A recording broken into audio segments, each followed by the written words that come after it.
Guys, mayroong nagtatanong sa atin kung ano daw ang mas magandang amplifier, ito bang Concert or itong Mega Pro. Okay, hindi natin masasabi kung alin ang mas maganda dito, pero titingnan natin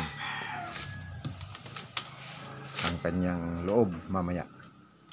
Meron tayong dalawang amplifier dito, isang Concert, ito yan, kung nakikita nyo, Concert, nakaukit yan sa cover ng kanyang amplifier. At isa ding Mega Pro, ito kikita nyo, meron ding nakaukit na Mega Pro sa kanyang cover.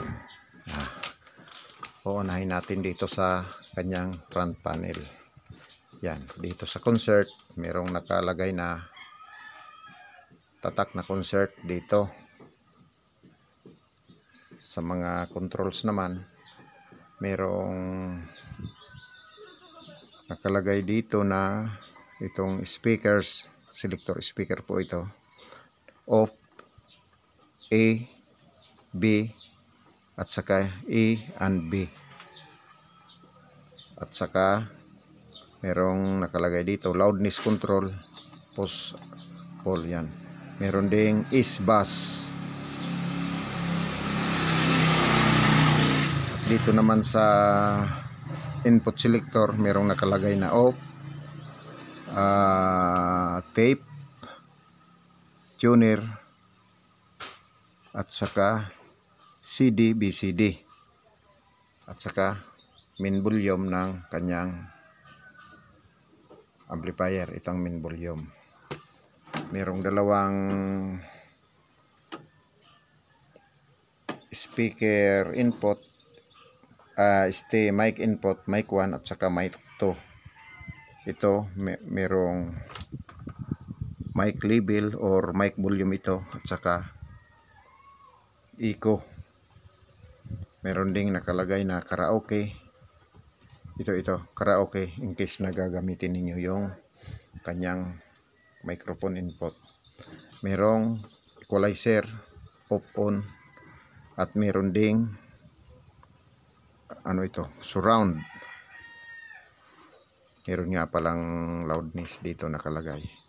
Merong bass control, middle or mid, treble, at saka balance. Dito naman sa Mega Pro, halos walang pinagkaiba. Merong nakataktak na Mega Pro or MP, yan, Mega Pro. Ang kaibahan lang, merong ito dito,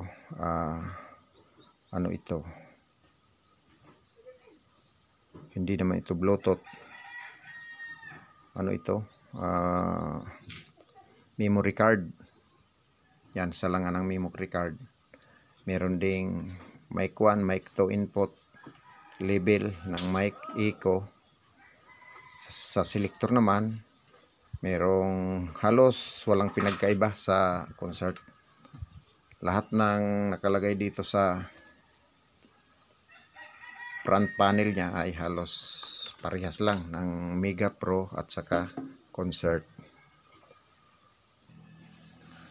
At dito naman guys sa likuran, yung likuran niya merong unswitch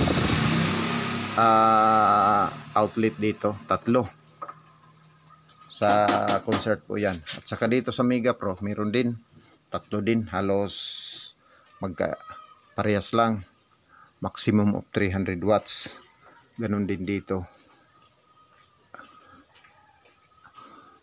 Ang pinagkaiba, maximum of 600 watts. Saka sa speaker terminal naman, halos magkaparehas lang. Merong speaker A, left and right, speaker B, left and right din. Yan. Sa surround naman, surround speaker, halos surround speaker din dito, magkaparehas din. Pati posisyon nila ay magkaparehas din. Saka center speaker din dito, halos magkaparehas. Pati yung mga speaker terminal nila magkaparehas. pati yung posisyon ng kanyang cord dito, AC cord, fuse, AC cord, tapos fuse, halos magkaparehas din. Pati yung kanyang input, yan, halos in, equalizer out, dito naman in, equalizer out, tape, tuner, CD BCD, super bass. Dito naman tape, tuner, CD BCD, super bass. Kaya halos magkaparehas lang. Yan lang masasabi ko. Sa susunod guys, bubuksan natin ito para tingnan natin ang loob kung ano ba ang pinagkaibahan ng dalawa. Hanggang dyan lang guys dahil medyo mahaba na yung video natin. Thank you for watching guys. Abangan nyo guys, sa susunod bubuksan ko ito.